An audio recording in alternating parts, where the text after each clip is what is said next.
Microorganisms, commonly known as microbes, inhabit diverse environments ranging from boiling hot water springs to beneath Antarctic ice and are present in vast quantities. These small organisms, which are mostly invisible to the naked eye, include a mix of harmless and beneficial species that play critical roles in various ecosystems and are essential in the production of biofuels, medicines, and foods like bread, cheese, and beer. The human body hosts trillions of microbes, many of which are vital for our health, while others can be pathogenic, causing disease that can be severe or fatal. Despite the advances made in understanding microbial life, a significant portion of this invisible world remains unexplored. Ongoing research by microbiologists aims to uncover new insights into microbes can both benefit and pose threats to human existence. As we move through the content, some relevant facts and clinical focus or microbiology connections will be discussed with the main content. In instances, some of these topics and the links to learning could be addressed at the end of chapters. These additional engagement material will be equally important for quizzes, exam, and critical thinking questions. After 2010 Deepwater Horizon oil spill in the Gulf of Mexico, a veterinarian prepared to clean an oil-covered sea turtle. The spill led to a significant increase in the population of Alcanivorax borcumensis, a marine bacterium that naturally consumes oil, which assisted in the cleanup. Scientists are now exploring methods to genetically engineer this bacterium to enhance its efficiency for future oil spill remediation efforts. But interestingly, the first oil-eating genetically modified organism was patented in the USA 45 years ago. And I knew the scientist personally who did this very well, as he was a summer visiting scientist lecturer in the biotechnology department of my graduate school, the Indian Institute of Technology. He taught us the advances in genetic engineering and part of our grad school course. Let me share a personal story here. On the left is a map of West Bengal, India, and Kolkata, the former Calcutta, is the state capital. The southern part of the state is the Sundarbans National Park, the original and the only native home of the Bengal tigers. Now, I grew up in a small university town about 90 miles north of Kolkata, the university town, and my parents were educators too. The name of this place was Bolpur Shantiniketan, and it's like a twin city next to each other. I went to elementary school and middle school there. Just 20 miles north of this town was a small village town called Shaithia. And on the right, you see that Dr. Ananda Mohan Chakraborty was born in that town in 1938, in that town, Shaithia, and received his elementary and middle school education. Later, he moved to a different high school in a different city, eventually received his PhD in biochemistry from the University of Calcutta. After completing his PhD in biochemistry, his wife also had a PhD in biochemistry. Initially, the couple worked at the University of Illinois, Urbana-Champaign, UIC, very well-known research university. And it was there that Chakraborty developed an interest in the bacteria Pseudomonas.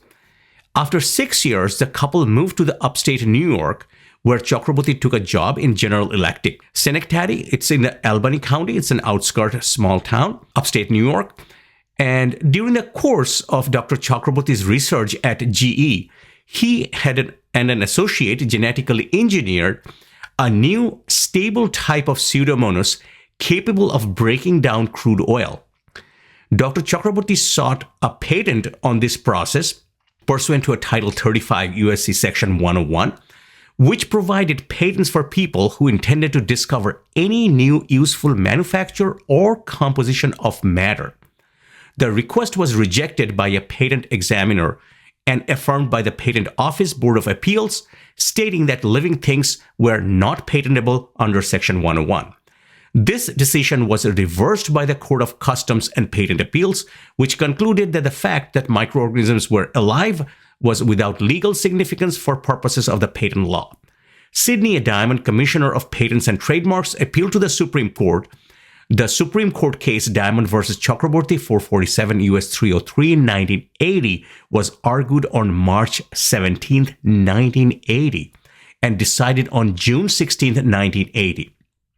The patent was granted by the USPTO on March 31, 1981.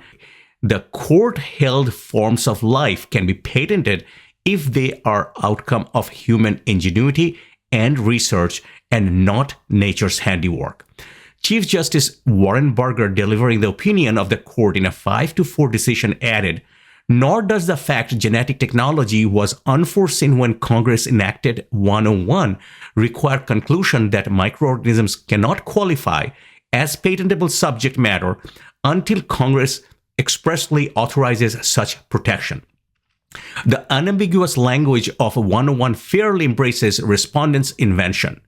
Arguments against patentability under Section 101 based on potential hazards that may be generated by genetic research should be addressed to the Congress and the executive, not to the judiciary. The ruling was of immense importance for the growth of biotechnology companies, clearing the way for patents to be issued also on genetically engineered mice, plants, other animals. Upon his death on July 10, 2020, the University of Illinois Urbana-Champaign posted an obituary noting Chakraborty's fame as a name on the first patent for the recombinant microbe led to a second career as an expert and lecturer on legal issues of patenting and intellectual property rights of biological significance. He sat on many American and international committees and taught in workshops for American and international judges on these matters. For his achievement in this genetic engineering technology, he was also awarded prestigious civilian Padma Shri by the government of India in 2007.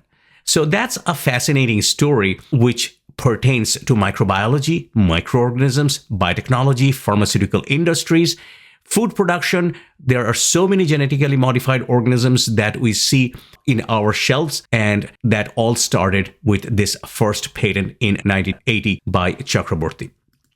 Now, the learning objectives of Section 1.1 focus on understanding the role of invisible microbes in enhancing food, exploring ancient explanation for sickness and disease before the advent of the microscope, and identifying significant historical milestones that contributed to the development of microbiology. Human interaction with microbes encompass both practical application and symbolic representations, alongside negative aspects such as disease affecting humans, domestic animals, and crops. Historically, the practical uses of microbes trace back to ancient times, particularly through fermentation process in food production, including the making of bread, beer, and wine, notably in the ancient Egypt, as you can see in that insert. Over the time, the utilization of the microbes has expanded into various domains, from biological warfare to the production of chemicals through fermentation. Industrial applications now include the creation of organic chemicals like enzymes and hormones, as well as biofuels such as ethanol and methane produced by algae. Additionally, anaerobic microorganisms play a crucial role in sewage treatment, and certain microbes like yeast and E. coli are pivotal in scientific research, especially in genetics.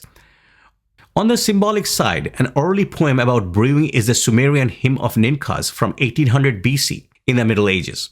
Giovanni Boccaccio's The Decameron and Geoffrey Chaucer's The Canterbury Tales address people's fear of deadly contagion and moral decline that could result.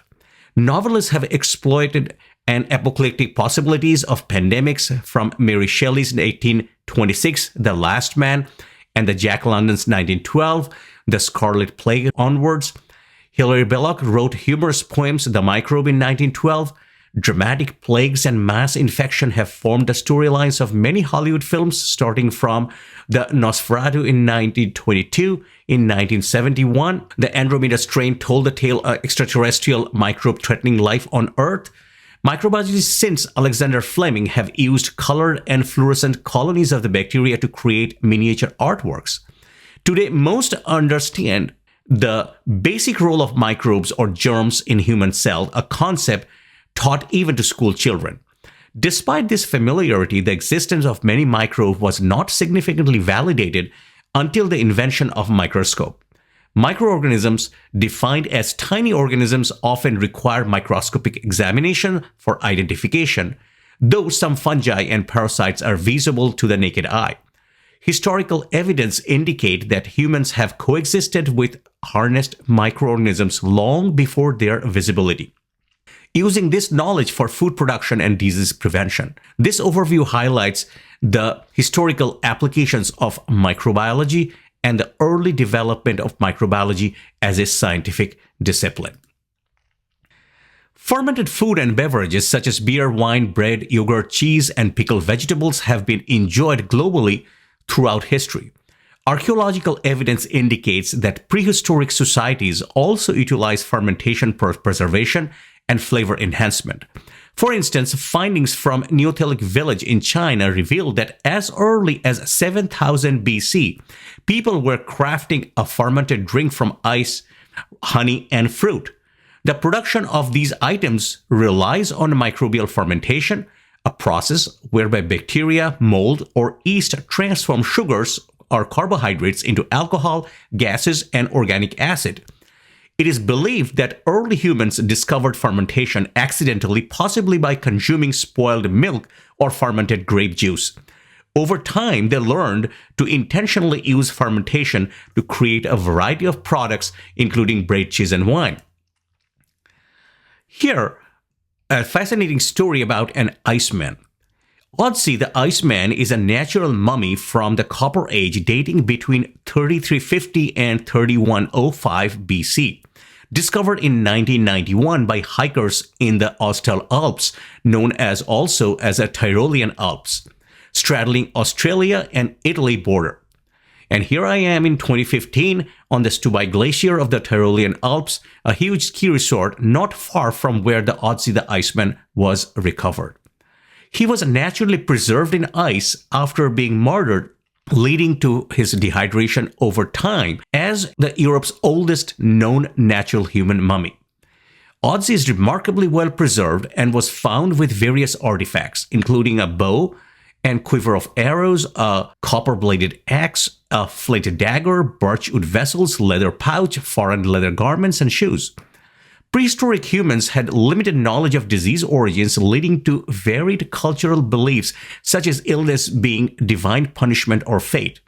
Despite this, evidence shows that they sought to treat ailments, exemplified by Otzi the Iceman, a 5,300-year-old mummy found in the Otzal Alps. Now, researchers discovered he had infections from the parasite Trichuris trichuria and the bacterium Borrelia burgdorferi, potentially causing his abdominal pain and anemia. Otzi may have attempted to treat these infections using Piptoporus betulinus fungus, known for its laxative and antibiotic properties, which was found among his belongings. Additionally, his body was covered in tattoos created by incisions filling with herbs, suggesting another method of addressing health issues. Several ancient civilizations demonstrated an awareness of disease transmission through unseen factors, particularly in their efforts to control outbreaks. For instance, biblical references to quarantining individuals with leprosy indicate an understanding of communicable disease. However, the slow progression of leprosy suggests that individuals may have unknowingly spread the disease before being isolated. This early recognition of disease spread illustrates a foundational awareness of public health practices. The ancient Greeks and Romans further expanded on the concept of disease transmission, attributing illnesses to miasmatic odors or bad air. This belief led to the Greeks to develop hygiene practices aimed at improving public health. Similarly, the Romans embraced the miasma theory and constructed an advanced sanitation system, including aqueducts for delivering fresh water and cloaca maxima, a large sewer for waste disposal. These innovations are thought to have significantly reduced the impact of waterborne epidemics in Rome. Long before microscopes were invented, various thinkers, including doctors, philosophers, made significant progress in understanding the invisible agents that led to infections and diseases. Their explorations laid the groundwork for future scientific inquiries into nature of microbes, revealing early insights into the cause of illness and the importance of sanitation and hygiene in preventing disease. The Greek physician Hippocrates, who lived from 460 to 370 BC, is often referred to as the father of Western medicine. He diverged from the belief that the diseases were caused by supernatural forces, instead suggesting that they arose from natural causes relating to patients and their environments. Hippocrates is associated with the Hippocratic Corpus, a significant collection of ancient medical texts, which is credited with the creation of Hippocratic Oath, a pledge taken by new physicians to commit to ethical practice in medicine, including the principle of do no harm. In addition to Hippocrates, the Greek philosopher and historian Thucydides, who lived in 460 to 395 BC, is recognized as the father of scientific history. Thucydides emphasized evidence-based analysis and cause and effect reasoning, particularly highlighted by his observation during an Athenian plague that ravaged Athens between 430 and 410 BC. His first-hand experience with the epidemic led him to note that survivors did not suffer reinfection, which contributed to an early understanding of immunity and disease dynamics. Marcus Terentius Varro, a Roman writer from 116 to 27 BC, made significant contributions to the understanding of disease causation by proposing the unseen entities, which we now recognize as microorganisms, could lead to illness. These work of res rustici on farming, res rustici means on farming, Varro warned about the dangers of the neighborhood swamps, suggesting that minute creatures could enter the body through the mouth and nose, causing serious disease. Together, these figures laid foundational ideas that shaped the evolution of medical and scientific thoughts. The invention of microscope was crucial in confirming the existence of microorganisms, which ancient thinkers had only speculated about. Anton van Leeuwenhoek, a Dutch cloth merchant, was pivotal in this advancement during the 17th century. He created a lens powerful enough to observe single-cell organisms, which he terms animalcules or wee little beasties. While examining the drop of rainwater, his observation revealed the presence of bacteria and protists, laying the groundwork of future studies in microbiology. The golden age of microbiology, occurring between 1857 and 1914, was marked by significant breakthroughs led by notable figures like Louis Pasteur and Robert Koch.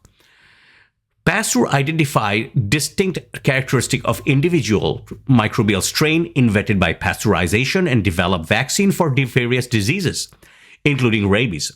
Meanwhile, the Koch established the link between the specific microbes and disease, discovering the bacteria responsible for anthrax, cholera, and tuberculosis. These contributions significantly enhanced our understanding of the microbial world and will be explored further in subsequent chapters. The learning objective of Section 1.2 focus on understanding the classification of microorganisms as unique species and comparing historical and current taxonomy systems. With the advent of microscopes, scientists discovered the vast diversity of microorganisms which differ in size, appearance, and reproduction rates. This realization necessitated the development of systematic methods to organize and study these varied organisms effectively. Taxonomy involves the classification, description, identification, and naming of living organisms, which is essential for organizing them based on shared characteristics. The pioneering taxonomist Carolus Linnaeus, a Swedish botanist, zoologist, and physician, is well known for his foundational work in this field. In 1735, he published Systema Naturae, an 11-page booklet introducing Linnaean taxonomy, a systematic approach that established a standard method for categorizing and naming organisms. This system allowed scientists to communicate about living organisms using consistent terminology, and Linnaeus continued to refine and expand his work over time, resulting in multiple volumes.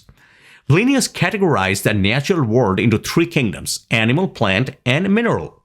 Although the mineral kingdom was later discarded, he organized organisms, the animal and plant kingdoms, using a hierarchical structure and increasingly specific levels, including kingdom, class, order, family, genus, and species. The species level remains the most specific and fundamental unit in taxonomy, providing a clear framework for understanding and discussing the vast diversity of life on Earth. The Linnaean system of classification established by Linnaeus underwent refinement due to technological advancement and growing interest in the evolutionary relationships among organisms in 1800s. Scientists began to develop taxonomies that reflected these phylogenetic connections, leading to the creation of phylogenetic trees which visually represent the relatedness of different species. Initially, these trees were based on observable traits such as hair presence or limb count, but modern analysis now incorporate genetic, biochemical, and embryological comparisons for a more comprehensive understanding of relationships. In the evolution of classification systems, Ernst Haeckel introduced the kingdom Protista in 1866 to classify unicellular organisms, and later added the kingdom Monera for unicellular organisms without nuclei. Haeckel's contributions expanded the previously binary classification of life into more nuanced understanding of living organisms. Further advancement came from Robert Whittaker's proposal in 1969, which included a fifth kingdom fungi and introduced a higher level of categorization called empire or superkingdom. This classification distinguished between eukaryotes, which have membrane-bound nuclei, and prokaryotes, which do not. Whittaker's five-kingdom system encompasses Monera, Protista, fungi, plantae, and animalia, become the standard phylogeny for many years, reflecting the complexity and the diversity of life on Earth. The concept of the tree of life illustrates the evolutionary relationship among various organisms over the time, showing how species are interconnected through common ancestry. The tree of life has changed over the time significantly. However, it is important to note that viruses are absent from these trees because they do not possess cellular structures, which complicates their classification within this framework. This absence highlights a significant distinction between living organisms and viruses, as viruses lack the cellular organization that characterizes life as we know it, making it challenging to categorize them within the traditional tree of life. This ongoing debate emphasizes the complexities of defining life and understanding the evolutionary connections among different forms of existence. In April 2011, a significant discovery was announced by an international team led by researchers at the European Molecular Biology Laboratory in Heidelberg, Germany. They published their findings in the journal Nature, revealing that the diverse mix of microbes residing in the human gut could categorize into distinct groups known as enterotypes. This groundbreaking research suggested that individuals might possess a specific enterotype similar to blood types, independent of their age, sex, or ethnicity. The study gained considerable attention as it hinted at a potential solution for the persistent issue of antibiotic resistance. The study was a part of a broader initiative called the Human Microbiome Project, funded by the National Institute of Health. The project's aim is to catalog the genetic diversity of the trillions of microbes that inhabit the human body. Understanding how variations in the microbiome can impact health is a key focus. Researchers believe that identifying these microbial signatures could provide insights into how our bodies react to different diets, diseases, and medications. The significance of the Microbiome Project lies in its reliance on the comparison of evolutionary conserved gene sequence found in microbes associated with the humans. This approach could yield valuable signatures that help predict individual response to various health influences.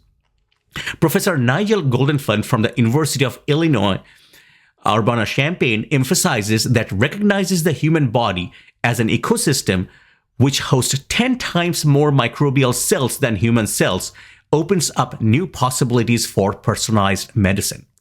The foundation of this modern research can be traced back to a pivotal 1977 article published by biologists Carl Woese and George Fox.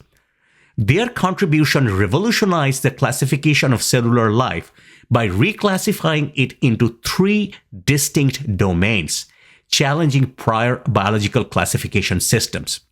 This reclassification provided profound insight into the origins of life on Earth and has had lasting implications in the field of evolutionary biology.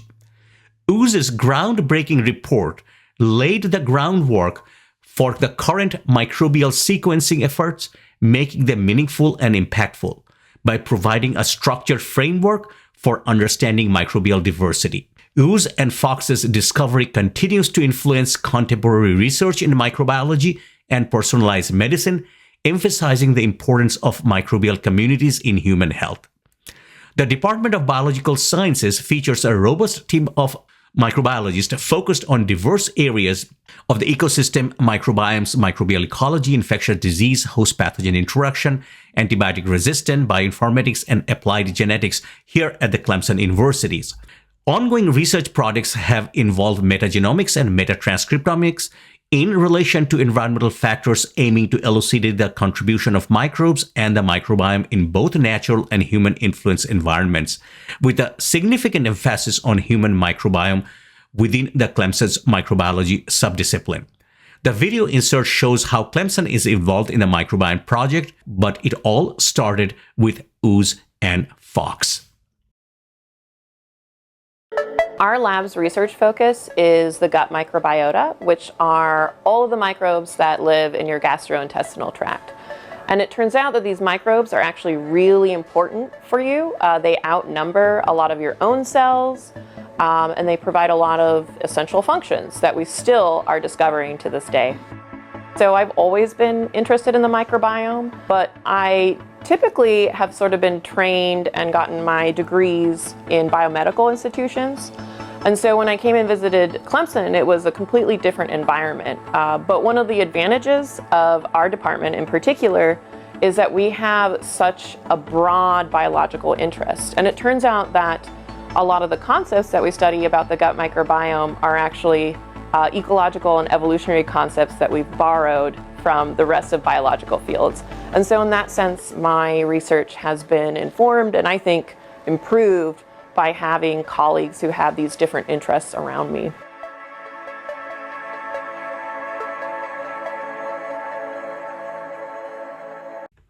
Eccles and Whittaker's phylogenetic trees were based on observable characteristics of organisms, but introduction of molecular genetics in the late 20th century provided a more standardized approach to reclassifying life forms.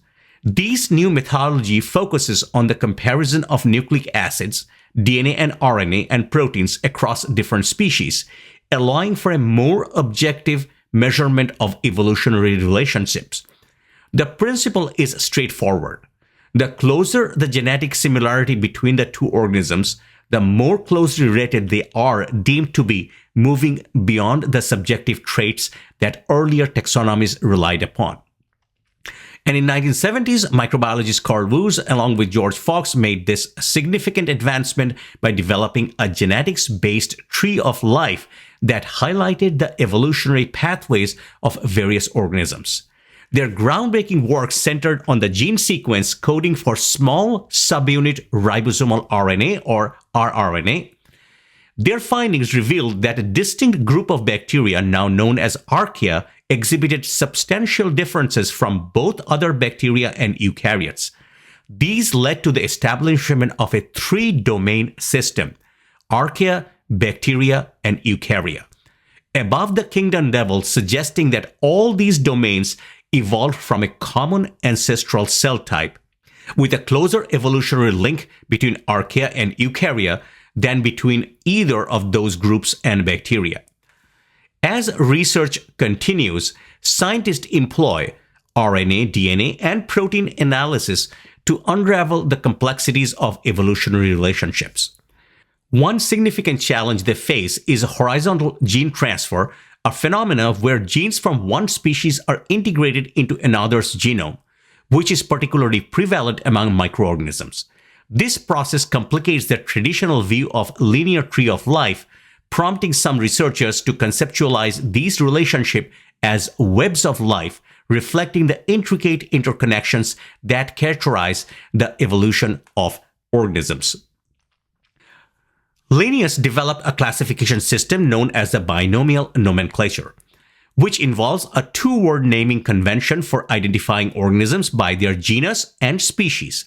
For instance, modern humans belong to the genus Homo, are classified as Homo sapiens.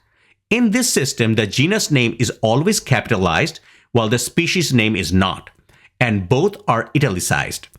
This method provides a standardized way for scientists to name and reference organisms. Historically, taxonomic names from the 18th to the 20th centuries were primarily derived from Latin, the universal language of scientists during the early development of taxonomic systems. However, contemporary naming can also include terms from Greek or English. Names often reflect unique characteristics of the organism or may honor the scientist who discovered them. An example of the Archeon Haloquadrum Wolsby, where the genus name indicates its saltwater environment and the species name honors the microbiologist Anthony Edward Wolsby, who identified it in 1980. When referring to the organisms after their initial mention, scientists typically abbreviate their names. The abbreviation consists of the first initial of the genus, followed by the period and the full species name. For example, Escherichia coli is shortened as E. coli. This convention helps streamline communication in scientific literature while ensuring that each organism retains a unique and recognizable name. Microbes, whether found in trees or webs, present in challenges for identification and classifications due to the lack of visible features like those seen in larger organisms. To tackle this issue, scientists employ various methods to capture, grow, and analyze the biochemical properties of microbes. A significant contribution to the field is the development of Bergey's Manual of Determinative Bacteriology and Bergey's Manual of Systemic Bacteriology, first published in 1923 and continually updated until the 9th edition, 1994, which serves as the essential reference for classifying prokaryotes. These manuals, referenced in Appendix D of the textbook, guide the classification of microorganisms that may appear similar visually.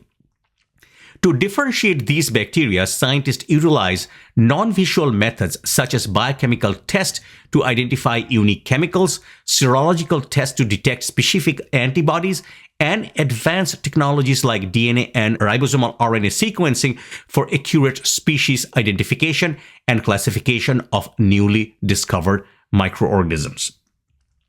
Now, here is a microconnections. While a single species of microorganisms, various subtypes known as strains can exist, which may genetically similar yet exhibit distinct characteristics. A notable example is the bacterium Escherichia coli or E. coli, often associated with food poisoning and traveler's diarrhea. Among its strains, E. coli O157H7 is particularly well known for causing abdominal cramps and diarrhea in humans, typically stemming from contaminated food or water, especially raw vegetables, undercooked meat. The 1990s saw significant outbreaks linked to the undercooked hamburgers contaminated with this strain. Despite the negative reputation of E. coli O157H7 and some other pathogenic strains, many E. coli strains are harmless or beneficial, aiding in digestion, synthesizing essential chemicals, and combating harmful microbes in our intestine, and considered as essential microbiota of the human microbiome. For example, strains like E. coli K12, E. coli Nissel 1917, E. coli ATCC 25922, and many more are non-pathogenic and routinely used in the laboratory research as well.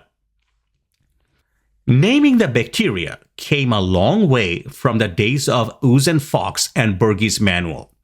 The advances in whole genome sequencing, metagenomics, metatranscriptomics have changed the face of microbial genetics, and this slide shows just a glimpse of that complexity. The illustration shows a comprehensive dataset comprising 151,188 bacterial genomes and 2,661 archaeal genomes was sourced from the NCBI, National Center for Biotechnology Information at NIH in Bethesda in Maryland. The assembly database augmented with 153 archaeal metagenome-associated genomes, which are called MAGs, after filtering out about 8,098 low-quality genomes. The species and the strain information was cross-referenced using the German LPSN. It's a list of prokaryotic names with standing in nomenclature, BACDIVE, the Bacterial Diversity Database, and the Strain Info Database to identify the type of the strain genomes, leading to the selection of a single representative genome for each of the 162 validly or effectively published species names with preference for type strains. This process resulted in the formation of 8,792 species clusters based on the nucleotide identity or ANI, accounting for 370 synonyms among closely related species. Genomes not linked to the named species were organized into 15,914 de novo clusters through a greedy algorithm focusing on a high-quality assemblies, culminating in 24,706 species clusters that encompasses all 145,904 quality control genomes included in the GTDB, which is the Genome Taxonomy Database. The study revealed the discrepancies in strain identifiers across various nomenclatural resources and provide a conceptual illustration of the genomic relationships through Euclidean distances, showcasing representing genomes and their corresponding clusters. So you can easily see that this process is incredibly complex nowadays. If you just want to look at their database, you can always follow the links presented in the slide. The rapid growth of sequenced bacterial and archaeal genomes over the last decade has facilitated the creation of genome-based phylogenies essential for defining taxonomy, which is crucial for accurately describing microbial diversity, interpreting metagenomic data, and establishing a common scientific language. Sequence-based phylogenetic trees help in developing a taxonomy that reflects evolutionary relationship and varying rates of evolution. However, existing microbial taxonomies from sources like NCBI, Silva, RTP, Green Genes, and EasyTaxon, these are all different databases, often misalign with these evolutionary relationships due to many taxa-representative polyphyletic groupings, a situation stemming from historical phenotype-based classification. For instance, microorganisms that share morphological traits have been incorrectly grouped with the genus Clostridium. Currently, microbial taxonomy primarily relies on the 16S ribosomal RNA relationships. Yet, discrepancies remain evident in 16S rRNA gene trees, largely unaddressed due to the scale of reclassification efforts required. The quote, "Nothing lasts forever, forever is a lie. All we have is what between hello and goodbye," reflects the impending shift in microbial classification, suggesting that the traditional 16S ribosomal RNA sequence-based classification pioneered by Usen-Fox may soon be replaced by more accurate whole genome-based classifications. This transition aims to eliminate the biases associated with the 16S ribosomal RNA classification of prokaryotes, highlighting the evolving nature of scientific methodologies. Now let's move on to the fungi. The classification of fungi is complex with various models presented in the textbooks. As illustrated by the two figures in the slide, the figure A represents a basic 4-phylum classification, while the figure B introduces a revised scheme based on the molecular phylogenetic analysis, which reclassifies the polyphyletic phylum Zygomycota into a new phylum Glomeromycota and 4 uncertain subphyla. This reclassification significantly affects the terminology surrounding the disease zygomycosis, which is originally referred to two different conditions: mucormycosis linked to mucoralis and entomophthalmycosis related to entomophthalis. The term zygomycosis is now often used exclusively for mucormycosis, prompting a recommendation to adopt the more specific terms mucormycosis and entomophthalmycosis for clarity in disease nomenclature. The current proposed molecular phylogeny of the fungi relies on the 16S ribosomal RNA sequences, yet discrepancies remain in this classification. Fungal pathogens, being eukaryotes with larger genomes, face challenges due to incomplete and whole genome sequence databases compared to the prokaryotes, such as bacteria and archaea. As scientific advancements continue, it is anticipated that the whole genome sequence-based classification of fungi may lead to significant changes in the existing phylogenetic tree of the fungus. A protist is a eukaryotic organism characterized by having cells with a nucleus that does not belong to animal, plant, or fungus kingdoms. Protists do not form a natural group, as they exclude some eukaryotes sharing common ancestors, but are classified together for convenience. Historically, they were categorized under the kingdom Protista in the 5-kingdom system proposed by Robert Whittaker in 1969, which included the unicellular organisms that do not form tissues. In the 21st century, the classification has evolved into 2-kingdom systems: Chromista, which includes certain groups like chromalvolites, and Protozoa, which encompasses excavates and protists more closely related to animals and fungi. Additionally, protists are found within the clade Opisthokonta, which also includes animals and fungi, and the kingdom Archaeoplastida, which includes algae and plants. Virus taxonomy has evolved since its inception in the mid-20th century with a traditional focus on closely related viruses.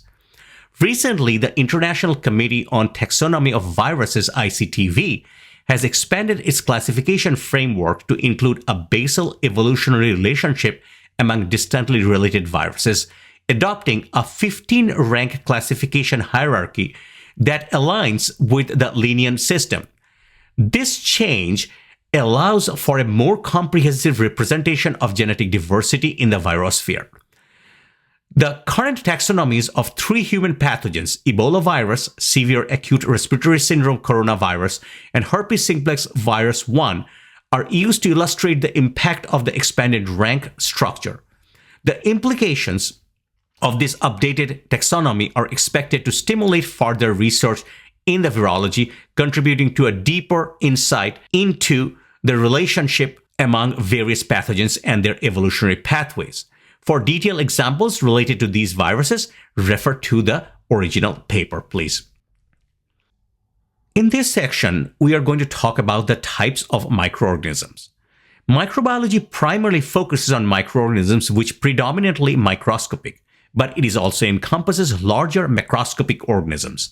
Thus, the field of microbiology extends beyond just the study of tiny microorganisms to include some larger forms as well.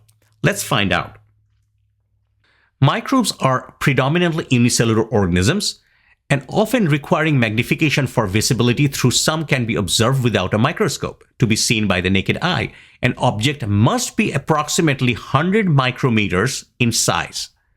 In contrast, most microorganisms are significantly smaller, For instance, a typical animal cell measures about 10 micrometer, while a bacterial cell generally is about 1 micrometer. The viruses being even smaller, often 10 times less than the bacteria. This scale highlights the microscopic nature of most microbes that emphasizes the need of specific measurements units in microbiology as detailed figure. The microorganisms exhibit wide range of diversity in size, structure, habitat, metabolism, and other characteristics, while many are unicellular, some multicellular organisms are also microscopic. Additionally, certain microbes like viruses are acellular, meaning they lack a cellular structure altogether. Microorganisms are categorized into 3 domains of life: archaea, bacteria, and eukarya, as you know. The first 2 domains comprise prokaryotes, which lacks a nucleus, while eukarya includes eukaryotes, which possess a nucleus. Notably, viruses do not fit neatly into any of these domains. This section serves as a preliminary overview of these broad microbial groups, with more detailed explorations of specific species to follow in subsequent chapters. Giant viruses represent a unique category of viruses that are significantly larger than traditional viruses, such as rhinovirus and HIV, and are closer in size to E. coli bacteria. These giant viruses, which appear in blue in the figure, possess a higher number of proteins compared to traditional viruses, yet still have fewer proteins than E. coli. Their discovery has expanded our understanding of viral diversity and complexity, raising intriguing questions about their evolutionary history and ecological roles. Research indicates that these viruses are not limited to specific environments. They have been isolated from the wide range of habitats, including deep sea sediments, Antarctic regions, reservoirs, waters, oceans, Siberian permafrost, submarine soil, hypersaline lakes, sewage systems, and even clinical samples. The mimivirus, the first major giant virus identified, was discovered during a hospital outbreak in Bradford, UK, making a pivotal moment in virology. The connection between giant viruses and amoebae, particularly the Acanthamoeba polyphaga, is critical, as these protists often serve as host for the viruses. These relationships facilitate the isolation of giant viruses through co-cultivation technique. Additionally, significant discoveries have occurred through the analysis of ancient permafrost samples, leading to identification of giant viruses such as pithoviruses and mollivirus. Recent advancements in metagenomic sequencing have further enhanced the ability to detect giant viruses directly from environmental samples, allowing researchers to explore their ecological significance and evolutionary dynamics. The ongoing study of giant viruses not only sheds light on their biological characteristics, but also emphasizes the need for continued research into their presence and impact across diverse ecosystems. Bacteria are ubiquitous microorganisms found in nearly every habitat on Earth, including on and within humans. While most bacteria are either harmless or beneficial, some can be pathogenic, leading to disease in humans and other animals. Bacteria are classified as prokaryotic organisms because their genetic material, or DNA, is not contained within a true nucleus. They typically possess cell walls made up of peptidoglycan, which is a distinguishing feature of their structure. Bacteria can be identified by their shapes, like spherical, coccus, rod-shaped bacillus, curved forms, then spirillum, spirochetes, or vibrio. Their diverse shapes and characteristics allow them to thrive in various environments, showcasing their adaptability. In addition to the bacteria, there are also archaea, which are unicellular prokaryotic organisms that differ significantly from bacteria in terms of genetics, metabolic pathways, and cell wall composition. Archaea do not have peptidoglycan in their cell walls. Instead, they often contain substance called pseudopeptidoglycan. Both bacteria and archaea can be found in extreme environments such as very cold, hot, acidic, and basic conditions, demonstrating their resilience. While some archaea inhabit the human body, none have been identified as human pathogens. Bacteria possess a wide range of metabolic capabilities, with some being photosynthetic, such as cyanobacteria, which can utilize sunlight and fix carbon dioxide for growth, while others rely on organic or inorganic compounds for energy. The metabolic diversity contributes to the ecological roles and their importance in various ecosystems. Archaea are a unique group of microorganisms that can survive in extreme environments, including the Morning Glory Pool, a hot spring located in the Yellowstone National Park that you can see. This pool is characterized by vibrant color variations, which are a result of diverse communities of microbes that inhabit the area. These microbes are adapted to thrive at different water temperatures found within the pool, showcasing the remarkable resilience and adaptability of archaea. Their ability to flourish in such harsh conditions highlights their significance in understanding life's diversity and the ecological roles these microorganisms play. The interplay of temperature and microbial communities in the Morning Glory Pool serves as a fascinating example of how life can exist in environments that are often considered inhospitable. By studying these unique ecosystems, scientists can gain insights into the evolutionary process that allow organisms to adapt and survive in extreme habitats. This research not only enhances our knowledge of microbial life, but also contributes to broader discussions about biodiversity and the potential for life in similar extraterrestrial environments. The domain Eukarya encompasses all eukaryotic organisms, which include both unicellular and multicellular entities such as protists, fungi, plants, and animals. A defining feature of eukaryotes is the presence of a nucleus within their cells. Eukaryotic microbes represent a highly diverse group exhibiting a wide range of cycles, morphological adaptations, nutritional requirements. While viruses and bacteria are the leading cause of disease, certain microscopic eukaryotes also play a significant role in public health. Notably, parasitic worms fall under the study of microbiology, as their identification relies on the observing microscopic adult forms or eggs. Even in developed regions, these worms are significant parasites affecting both humans and domestic animals. Fungal pathogens, though fewer than in number, also contributes to various illnesses, while fungi have played a crucial role in developing antimicrobial agents such as penicillin and all different antibiotics. As we mentioned earlier, the term protists serve as an informal classification of a diverse collection of microscopic eukaryotic organisms lacking a formal taxonomic standing due to their polyphyletic nature, meaning they do not share a common evolutionary origin.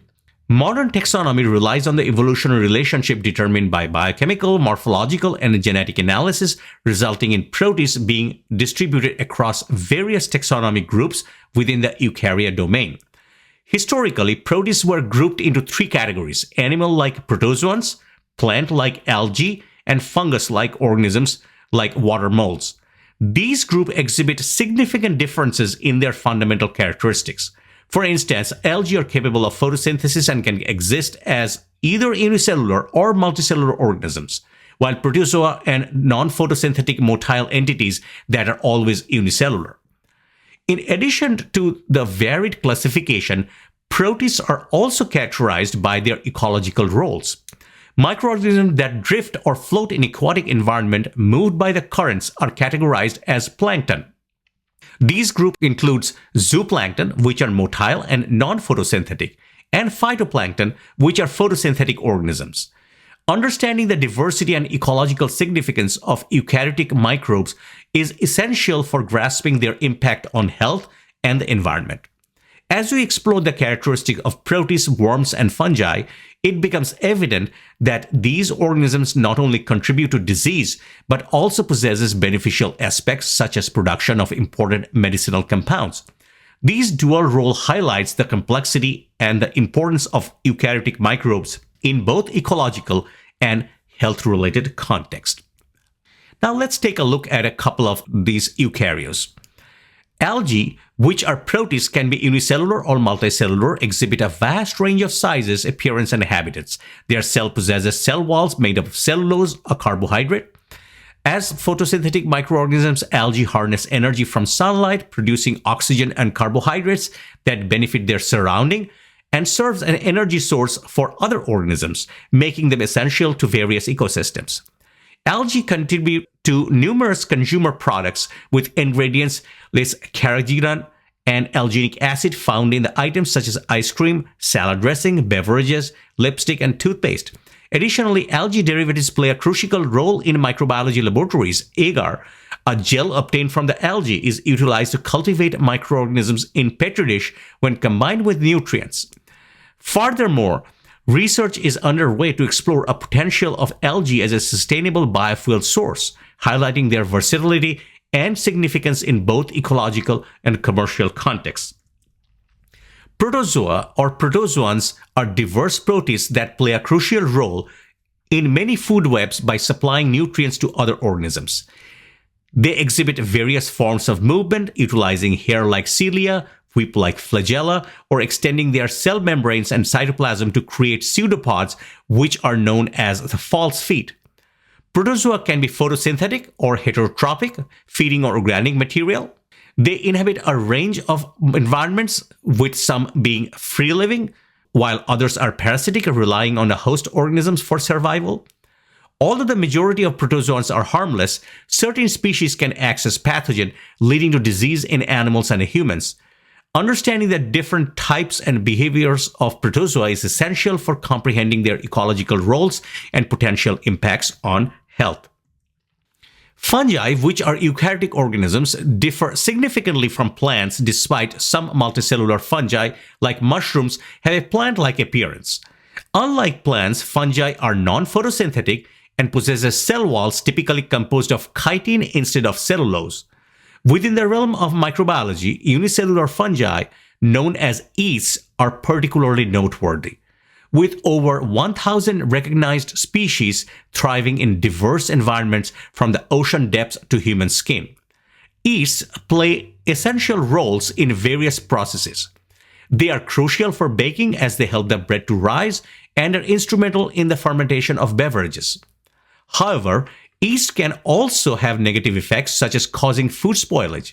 Additionally, certain yeast species are responsible for human health issues, leading to conditions like vaginal yeast infection and oral thrush or ringworm. Understanding the dual nature of yeast, both beneficial and harmful, is important in microbiology and food science as it highlights their relevance in everyday life and health. Molds are multicellular fungi composed of long filaments that create visible colonies and are found in diverse environments such as soil, decaying food, and damp areas. They are essential for decomposing dead organic matter, contributing nutrient cycling in ecosystems. However, some molds can pose health risk as they may trigger allergies or produce harmful substances known as mycotoxins. Look at the discussion page for a fascinating video about these mycotoxins. Despite these risks, molds have significant applications in medicine. For instance, they are the source of penicillin, a widely used antibiotic, and cyclosporin, which is crucial in preventing organ rejection after transplants. Thus, molds are both vital to ecological processes and important in the pharmaceutical industry, showcasing their dual nature as contributors to both health and potential harm. Helminths are multicellular parasitic worms, which, despite being visible to the naked eye, are studied within microbiology due to their microscopic eggs and larvae that cause disease.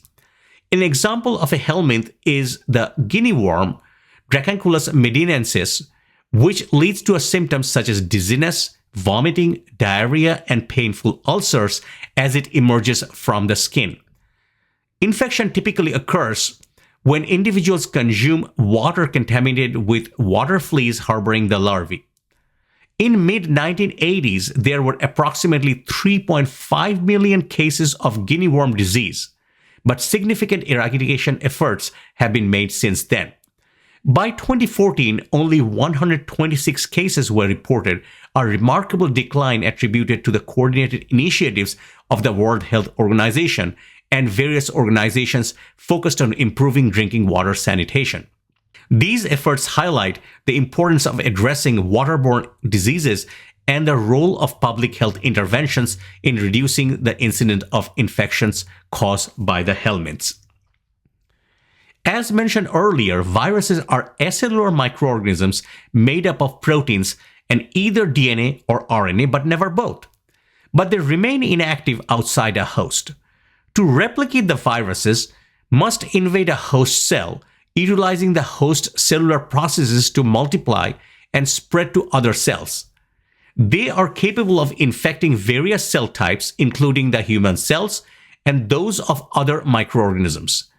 In human, viruses are known to cause a wide range of diseases, from mild illnesses like common to cold to severe conditions such as Ebola.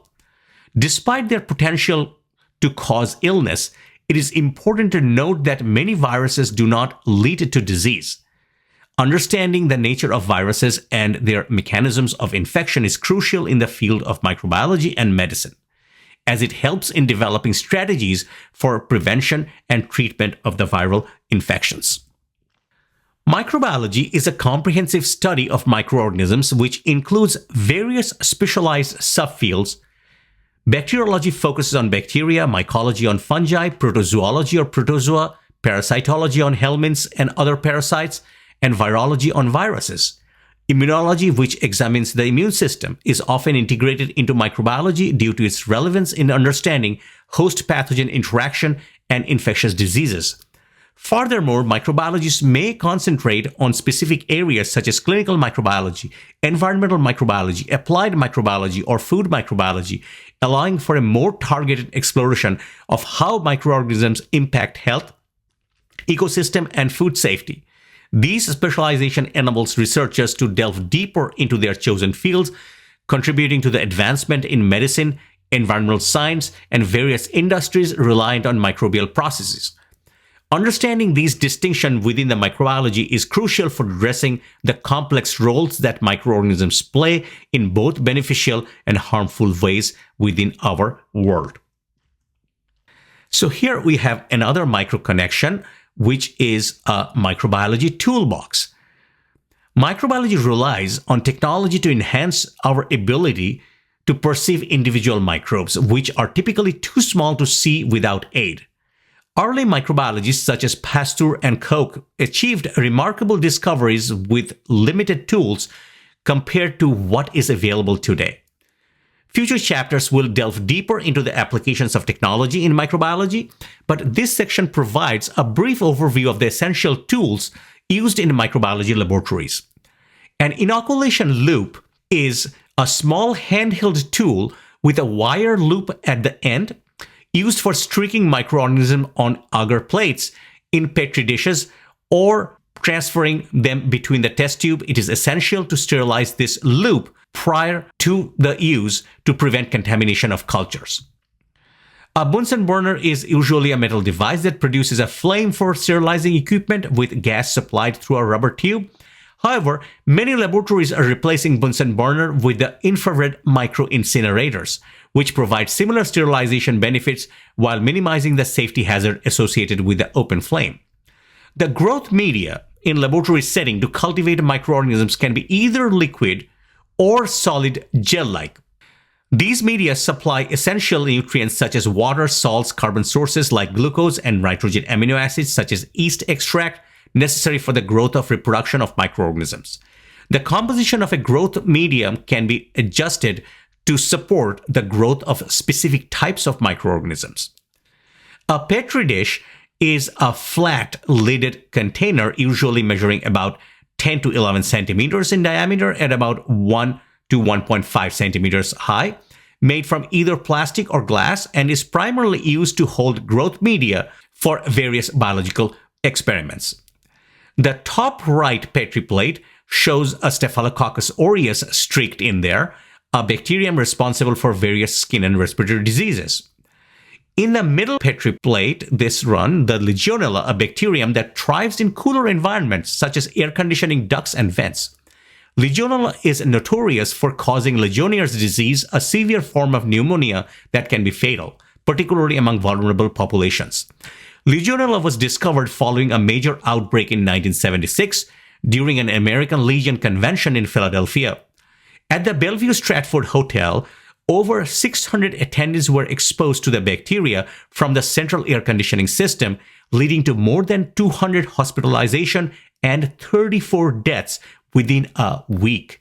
This alarming incident highlighted the dangers of Legionella, as those affected exhibited symptoms of pneumonia that later became known as Legionnaire's disease, marking a pivotal moment in the public health awareness regarding the airborne bacterial infection. The stains and the dyes enhance the visibility of the microbes under a microscope by adding color, with some being applicable to living specimens and other needing chemical or heat fixation. Additionally, the effectiveness of certain strains is limited to specific types of microbes due to variation in their cellular composition. The composite figure shows a few stains used in the microbiology, and we will study them in the subsequent chapter. Now, the microscopes are essential tools that create magnified images of tiny specimens such as microorganisms, human cells, and tissues, which cannot be seen with the naked eye. Various types of microscopes, including light, fluorescence, and electron microscopes, are shown in the bottom panel. Now, let's discuss about a clinical case.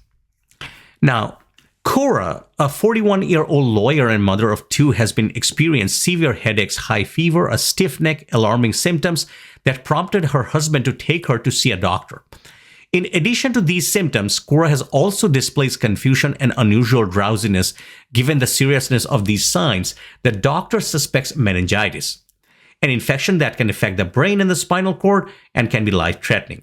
Meningitis can arise from various causes, including bacterial, viral, fungal infections, or even reactions to medication and heavy metal exposure.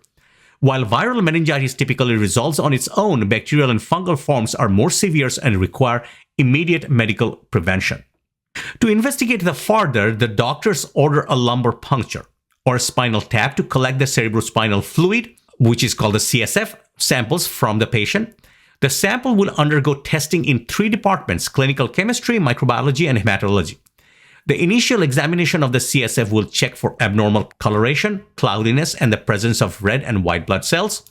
In the microbiology lab, the CSF is centrifuged to concentrate any cells, which are then stained using gram stain to differentiate between gram-positive and gram-negative bacteria. Notably, about 80% of the bacterial meningitis caused to show the bacteria in the CSF by this staining method. Although Cora's gram stain result did not reveal any bacteria, the doctor prescribed antibiotic as a precaution while also culturing the CSF to identify any potential bacterial or fungal growth. Despite starting on antibiotics, Cora does not improve after a few days, and her CSF cultures return negative for bacteria and fungi. This leads the doctor to consider viral meningitis as a possibility. However, Cora's symptoms worsen, including difficulty walking, increasing muscle stiffness, now affecting her limbs and causing involuntary jerking. Additionally, her cognitive symptoms continue to decline. Given these troubling developments, the doctor decided to conduct further tests on her CSF samples to seek clearer diagnosis of the underlying issue. Follow-up tests on Cora's cerebrospinal fluid show no inflammation or viral infection, but reveal a concerning concentration of 14-33 protein and abnormal electroencephalogram results. The 14-33 protein plays a vital role in cell signaling, specifically in the activation and deactivation of the RAF due to the RAS phosphorylation. You know this if you have taken 8420 cell biology, or you will know when you take it. The EEG pattern resembles those seen in neurodegenerative disease such as Alzheimer's or Huntington's. Yet, Cora's rapid cognitive decline does not fit these diagnoses. As a result, her doctors suspect she has Creutzfeldt-Jakob disease, or CJD, a rare and fatal disorder caused by prions, misfolded proteins that can trigger abnormal folding of normal proteins in the brain, resulting in severe neurological deterioration. Prion proteins act as infectious agents, propagating the misfolding process through chemical reaction, whereby a normal protein becomes pathogenic when misfolded, thereby infecting new neurons and perpetuating the disease progression. The combination of the 14-33 protein levels, EEG abnormalities, and the nature of Cora's cognitive decline leads to this grave conclusion about her health condition. CJD, with around 300 cases reported in the US annually, is not caused by traditional pathogens like bacteria or viruses, but by prions, which lack genetic material and are significantly smaller than viruses. It is not classified under any systematics that we have talked about. The disease can be acquired through exposure to infected tissues or meat, contaminated surgical equipment, or through genetic mutations, although most cases are sporadic with no identifiable cause. Unfortunately, CJD is a fatal disease with no approved treatment, and approximately 90% of the patients succumb within a year of diagnosis. As Cora's condition deteriorates, her medical team focuses on evaluating her pain and cognitive distress. Tragically, 8 months after her diagnosis, Cora passes away, with her CJD diagnosis being confirmed through a brain autopsy. So you can see from this clinical focus that we talked about many different cellular agents that encompasses microbiology, some acellular entities like viruses, but the prions, which is just a mere cellular protein misfolded, also falls within the scope of microbiology that can cause deadly diseases. So that will be pretty much all in the first chapter. Here you can look at this slide to have a link, some interactive resources. It is not needed for this course, but may provide interesting material for the educators that they can practice in their classrooms and laboratories. And this is the acknowledgement of the OpenStax ancillary resource from the Rice University. And thank you very much.